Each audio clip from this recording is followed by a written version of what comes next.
Ընկերներ ջան, այսօր լավ լուրերով եմ եկել, բոլորդ հետևում եք Պրոշյանի իրադարձություններին, տրանսպորտի, ուղեգծի եւ գնի թանկացման դեմ ակցիաներին։ Ուրեմն այսօր 4 հոգանոց խումբ էր գնացել կառավարություն համայնքից եւ հանդիպել են կառավարության եւ քաղաքապետարանի ներկայացուցիչների հետ եւ եկան պայմանավորվածության, որ քանի որ ապացուցեցին, որ Երևանը ավարտվում է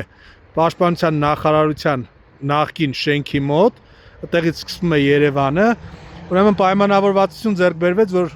25 համարի ավտոբուսը կգա այդտեղից կսկսի ուղեգիծը, ցավոք սրտի 59 համարի ավտոբուսը Քասախ չի մտնելու, մերժեցին կառավարությունից քասախցիներին, բայց երևի քասախցիները պայքարը կշարունակեն եւ խնդրել են, որ գոնե այս 350 մետր գա, այդտեղ շրջադարձ կա, այդտեղ շրջադարձ անի եւ Պրոշյան համայնքի մուտքի մոտից գոնե քաղաքացիներին վերցնի 25 համարի ավտոբուսը եւ նոր շարժվի, տեսնենք Երևանի քաղաքապետարանից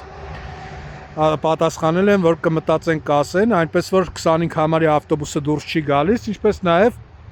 համատեղ կաշխատի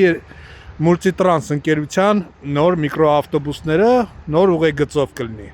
Շնորհակալություն բոլորին, ովքեր հետևում են մեզ, ովքեր մեզ հետ են, ովքեր վստահ են, որ մենք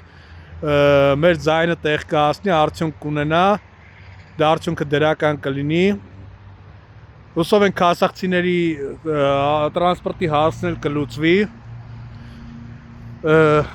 Հիմնավորել են, որ կառավարությունից հիմնավորել են, որ կարող եք օգտվել 25 համարից եւ 25 համարով հասնեք։